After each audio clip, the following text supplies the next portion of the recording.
Bem, amigos do Direito Previdenciário, estamos de volta e agora em definitivo para mais uma aula de Direito Previdenciário. Sou o professor Fernando Maciel e nós vamos aqui retomar os nossos estudos do projeto INSS, aquele projeto que vai até a sua aprovação. Por isso, vou fazer aqui a minha parte, compartilhando com vocês todas as informações mais relevantes, principalmente as alterações normativas introduzidas aí no nosso direito previdenciário por força da emenda 103, por força da mini-reforma, Lei 13.846 de 2019, por força do novo regulamento da Previdência, o nosso decreto 3048 de 99, porém atualizado pelo decreto 10.410 de 2020, ou seja, temos alterações normativas relevantes tanto no plano constitucional quanto no plano legal, bem como na esfera regulamentar, ou seja, muita informação nova que certamente o examinador vai querer saber se vocês estão totalmente atualizados acerca dessas novidades,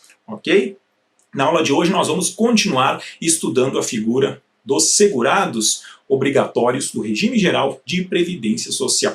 E hoje nós vamos estudar a figura do trabalhador avulso. Quem é o trabalhador avulso?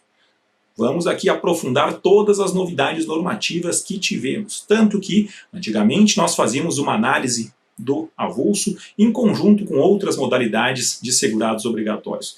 Tamanha foram as alterações, as especificidades, fizemos questão de fazer uma análise e uma aula exclusiva para estudar aqui a figura do trabalhador avulso, ok? Estabelecido, então, o nosso plano de voo, podemos dar início aí à nossa jornada. Vamos lá, vamos para a tela.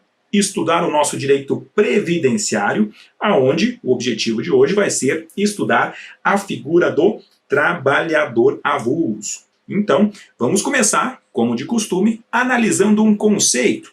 Quem é esse tal de trabalhador avulso? O que a legislação nos apresenta é aquele que, sindicalizado ou não, então pode trabalhar de forma sindicalizada ou não, presta serviço de natureza urbana ou rural, ou seja, já podemos identificar aqui que tanto pode ser um trabalhador avulso urbano quanto um rural, não é específico de uma ou outra, de um outro enquadramento, ok? Que vai prestar serviço a diversas empresas. Querem ver? Vamos para a tela. Então está aqui prestando serviço a diversas empresas, certo? Ou equiparados à pessoa jurídica, sem vínculo empregatício, outra informação relevante, porque se tivesse vínculo empregatício era fácil, era só responder que era segurado e empregado, estava resolvida, né, a nossa questão. Mas aqui está fazendo referência de que vai prestar serviço a diversas empresas ou equiparados, sem vínculo empregatício. O que mais? Vamos finalizar a análise do conceito com intermediação obrigatória de quem? Do famoso OGMO. Quem é esse tal de OGMO? O organismo gestor de mão de obra, ou então por intermédio do sindicato da categoria, ou seja, é alternativo porque nós vimos que ele pode ser sindicalizado ou não e vai prestar essa atividade a diversos contratantes por intermediação obrigatória de um organismo gestor de mão de obra ou então por parte do seu respectivo sindicato. Então aqui elementos importantes. Se cair na sua prova uma questão indicando ser um trabalhador avulso, vai ter que haver essa referência expressa e obrigatória de que este trabalho está se materializando, está sendo realizado com obrigatória intermediação de um organismo gestor de mão de obra ou então de um sindicato. Se não houver essa informação, por mais que informe que presta serviço a diversos contratantes, diversas empresas, sem vínculo empregatício, natureza urbana, natureza rural, nós vamos desqualificar essa possibilidade de enquadramento como sendo um trabalhador avulso. Ok? Vamos para a tela. O que mais? Estes serviços que vão permitir o enquadramento previdenciário enquanto trabalhador avulso, nós temos aí uma definição bastante ampla no regulamento, especificamente lá no artigo 9º, inciso 6º, do decreto 3048 de 99. E é o que nós vamos passar a fazer agora, fazer uma análise dessas hipóteses que permitem o enquadramento na modalidade de trabalhador avulso, ok? Então, vamos analisar essas espécies lá previstas no artigo 9º, inciso 6º, vamos começar analisando a linha A do regulamento da Previdência Social, porém chamando a atenção porque temos novidades aí por força do decreto 10.410 de 2020. Então, o que passa a prever lá o número 1? O trabalhador que exerce atividade portuária, e aí vai dizer que é de capatazia, que é de estiva, que é de conferência, também conserto de carga e até mesmo vigilância de embarcação e de bloco. Então aqui nós temos um indicativo daquela figura clássica do trabalhador portuário, do estivador, que, via de regra, é utilizado pela doutrina para evidenciar um exemplo de trabalhador avulso. Então aquela pessoa está lá no porto, sentadinho, esperando o navio atracar e, por consequência, ela vai prestar o seu serviço, auxiliar na carga, na descarga, nessas atividades portuárias. Então, o estivador seria um exemplo típico que vai trabalhar por intermédio do seu organismo gestor de mão de obra ou então por intermédio do seu sindicato, ok? Mas, como nós vamos ver aqui, há inúmeras outras hipóteses que permitem este enquadramento. E aqui chama a atenção de vocês que o regulamento da Previdência Social ele passou a conceituar de forma específica o que é a capatazia, o que é a estiva, o que é o conserto de carga, o que é a definição de bloco e como a própria legislação já está nos trazendo essas definições, esses conceitos, nós temos que ficar atentos, porque pode acontecer que o examinador cobre um determinado conceito aplicando uma definição diferente, justamente para tentar induzir vocês em erro. Então aqui nós vamos aprofundar o estudo no que prevê o regulamento da Previdência Social, lembrando, alterado aí pelo decreto 10.410, representando uma grande novidade normativa que certamente vai ser objeto de cobrança na próxima prova do INSS. Ok? Vamos para a tela? Vamos ver aí as definições lá contidas no artigo 9º, parágrafo 7º, que vai nos trazer essas definições das expressões que acabamos de fazer referência aqui. Então, temos aqui, primeiro, a definição do que é a tal da capatazia, que seria a primeira atividade portuária referida aqui no item 1 da previsão do inciso 6º do artigo 9º do regulamento da Previdência Social. Então, aqui vai dizer que capatazia, atividade de movimentação de mercadorias nas instalações dentro do porto, ok? Compreendido o recebimento dessa mercadoria, a conferência, o transporte interno, a abertura de volumes para fins de conferência aduaneira. Então chega lá um contêiner, vamos ter que abrir para verificar o que contém ele, justamente para verificar se a tributação foi totalmente recolhida, se está havendo cumprimento da legislação tributária, essas atividades de conferência. Então isso também vai compreender essas atividades de capatazia, ok? Voltando para a tela. O que mais? Manipulação, arrumação e também a entrega e o carregamento, bem como descarga das embarcações, quando efetuado por aparelhamento portuário. Então notem que essa atividade de capatazia, envolvendo aí a rotina, né, de um porto, nos processos de carga, de descarga, de deslocamento dessas mercadorias, bastante abrangente, tudo estando previsto aqui no parágrafo 7º do artigo 9º do regulamento da Previdência Social. Então vamos ficar atentos, estabelecer algumas palavras-chave somente para identificar esse conceito quando vir a ser cobrado de você na prova do INSS, ok? Vamos voltar para a tela. O que mais? Temos lá a definição do que é a tal da estiva. Então, o inciso 2 aqui do parágrafo 7º vai nos trazer essa definição. Estiva é a atividade de movimentação de mercadoria nos convéses ou então nos porões das embarcações, quer seja principal, quer seja auxiliar. Vai incluir aí o transbordo, a arrumação, a apiação, a despeação, bem como carregamento e também a descarga dessas mercadorias. E aqui, quando realizado com equipamentos de bordo. Notem que a diferença é que a capatazia ela se realiza em solo, em território, utilizando a estrutura do porto. E aqui, em relação à estiva, o que está falando? É as atividades dentro do porão do navio, dentro do convés, e quando for fazer essas atividades de deslocamento de mercadorias, vai utilizar a estrutura de bordo. Então, prestem bastante atenção nessa diferença aqui, bastante evidente entre atividade de capatazia e atividade de estiva. Estiva dentro do navio, capatazia vai ser feita no porto, ok? Muito cuidado, porque mãe de Ná me diz que o examinador vai querer induzir você em erro e vai tentar confundir falando em atividades de capatazia dentro do navio, dentro do convés. Por consequência, vamos ficar atentos a isso. O que nós temos que estabelecer como palavra-chave, foi o que eu disse para vocês não precisam decorar todo esse conceito, quer seja de capatazia, quer seja de estiva, apenas fazer referência de que estiva dentro do porto, dentro do navio, e a capatazia vai ser feita no porto, ok? Voltando para a tela, o que mais? Conferência de carga. Então, está aqui no inciso 3º também essa outra definição que vai gerar o enquadramento como sendo um trabalhador avulso. O que mais nós temos? Contagem de volumes, está aqui dentro dessa expressão conferência, anotações das características desse produto, da onde veio, para onde vai, ou seja, procedência e destino, verificação do estado das mercadorias para ver se chegaram em perfeitas condições, auxiliar também na sua pesagem, na conferência de demais serviços correlatos e também nas operações de carregamento e descarga de embarcações. Então notem que até mesmo essas atividades, que não será necessariamente de deslocamento da mercadoria, mas sim de conferência, também enseja o enquadramento como sendo trabalhador avulso. Como nós vamos ver, na atividade portuária, inúmeras atividades permitem o seu enquadramento como sendo trabalhador avulso. Ok? Vamos voltar para a tela. Tudo que estamos vendo aqui, como disse, está lá previsto no parágrafo 7º do artigo 9º do regulamento. O que mais está dizendo? O que é esse tal de conserto de carga?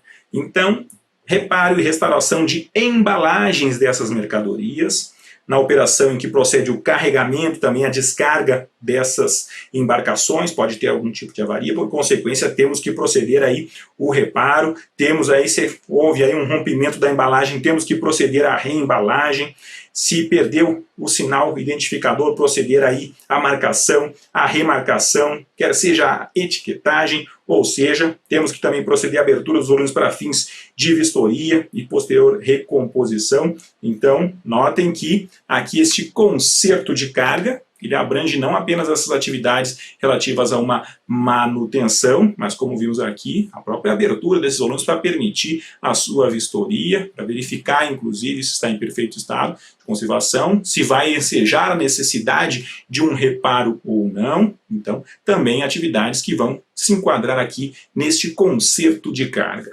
Ok? Vamos para a tela. O que mais temos?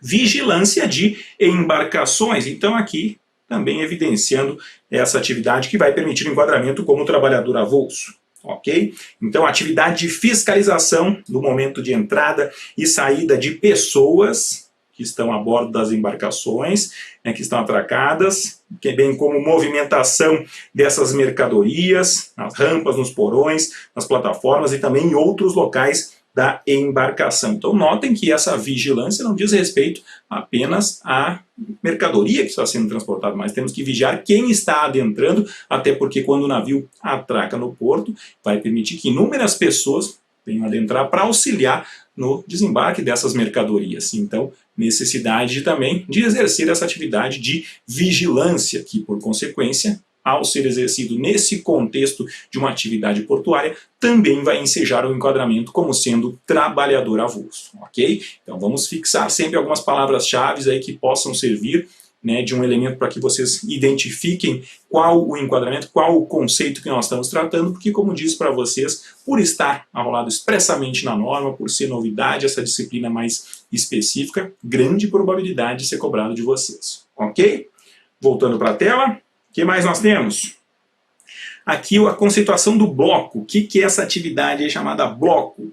É a limpeza, é a conservação das embarcações mercantes e também dos tanques, incluindo o batimento de ferrugem, a pintura, reparo e serviços correlatos. Então, bloco nada mais representa do que o desempenho dessa atividade de manutenção em relação aí ao navio. Ok? Então vamos ficar atentos, como vimos aqui, tudo estava lá previsto naquele item número 1, previsto no regulamento da Previdência Social, como sendo uma atividade passível de enquadramento, como sendo trabalhador avulso. Ok? Voltando para a tela, temos também agora o item 2, que vai falar em trabalhador de estiva de mercadorias de qualquer natureza. Então, Vamos ficar atentos aqui, está dizendo inclusive carvão e minério.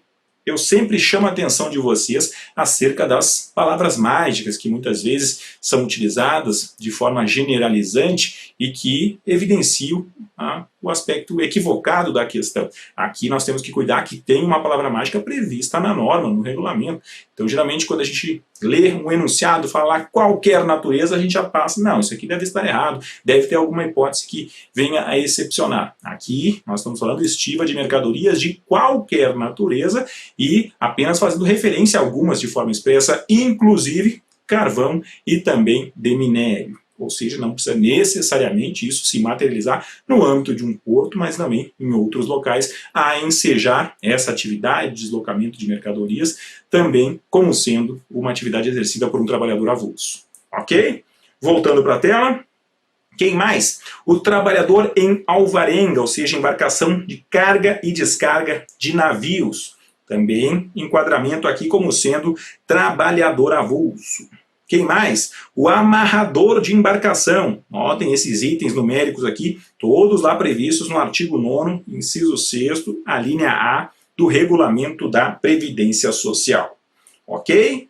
Quem mais? O ensacador de café, cacau, sal e similares. Olha aqui atividades que nós podemos enquadrar como sendo trabalhador avulso rural. Ok? Então não é apenas de atividade urbana exercida, por exemplo, no porto, mas também, como eu fiz questão de salientar com vocês, trabalhador rural também pode ter o enquadramento como sendo um trabalhador avulso, desde que haja o preenchimento daqueles requisitos, intermediação obrigatória do organismo gestor de mão de obra, ou então por intermédio do sindicato.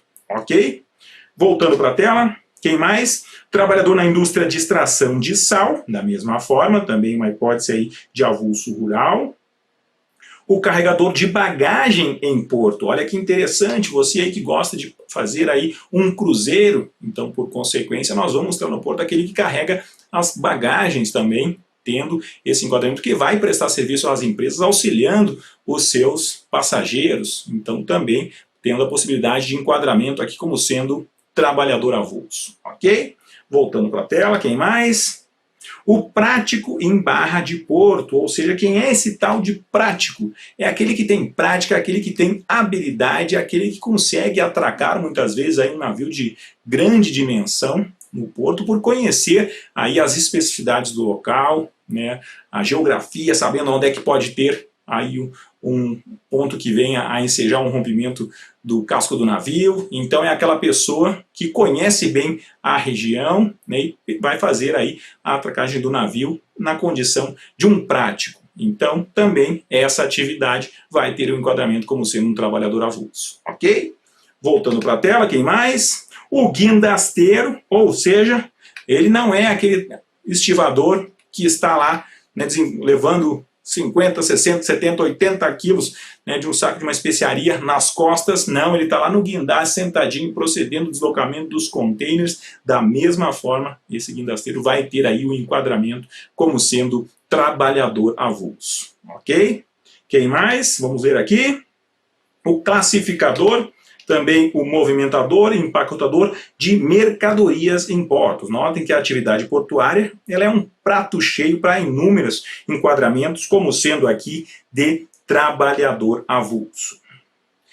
E quem mais? Temos aqui na letra B, também do inciso 6º do artigo 9º, aqui aquele que exerce a atividade de movimentação de mercadorias em geral. Então vamos salientar isso aqui, movimenta a mercadoria em geral, ok? Tanto em áreas urbanas quanto em áreas rurais. E aí, da mesma forma, sem vínculo empregatício e, mais do que isso, com intermediação obrigatória do sindicato da categoria, por meio de acordo ou convenção coletiva. E aí nós vamos ver aqui algumas atividades. Notem que, aqui na linha B, nós não estamos falando de organismo gestor, estamos falando de sindicato. Quais seriam essas atividades? Carga e descarga de mercadorias a granel e também de sacados, fala aqui de pesagem, de embalagem, de posicionamento, de acomodação. Temos aqui um rol bastante amplo, temos aqui transporte com empilhadeiras, olha que interessante, a colocação nos paletes, ou seja, a paletização, da mesma forma, sendo uma atividade permitida o enquadramento como sendo um trabalhador avulso. E mais, temos também operações de equipamento de carga e descarga. Notem aqui expressões bastante genéricas ao ponto de configurar o enquadramento como trabalhador avulso. E também pré-limpeza e limpeza em locais necessários a essas operações que acabamos de ver aí, de carga e descarga. E aqui, meus caros, chegamos ao final da nossa aula, que teve como objetivo aprofundar o estudo da figura do trabalhador avulso. Como nós vimos, está tudo muito especificado aqui no regulamento da Previdência Social, através de conceitos que a própria legislação, que o próprio regulamento nos apresenta, e o que nós temos visto aí em prova é o examinador querer induzir o candidato em erro, invertendo algumas definições, alguns conceitos, como por exemplo, enfatizei bastante com vocês aquela definição de capatazia e de estiva, onde a estiva se dá dentro do navio e a capatazia se dá fora, se dá no próprio porto. Então temos que ficar atentos, porque é isso que o examinador vai querer saber de vocês, se vocês estão atentos a estas especificidades, e principalmente porque, como disse para vocês, isso aqui é novidade normativa, inúmeros acréscimos, inúmeras alterações procedidas pelo novo regulamento da Previdência Social. Por ser aí uma temática inovadora, o examinador vai querer exercer o protagonismo e cobrar essa questão inédita de vocês, e por isso que nós aqui do Gran Curso Online estamos forçando muito, reforçando muito a importância desse estudo das novidades normativas. Ok? Espero que essa aula tenha sido proveitosa a todos vocês. Aguardamos aí o feedback dos alunos, mediante a avaliação por intermédio aí da estrutura da plataforma do GRAN. Se tiver alguma dúvida também, não sejam egoístas, compartilhem com a gente, que em seguida eu envio a resposta necessária. Desejo um ótimo estudo a todos vocês e nos vemos numa próxima aula. Até mais!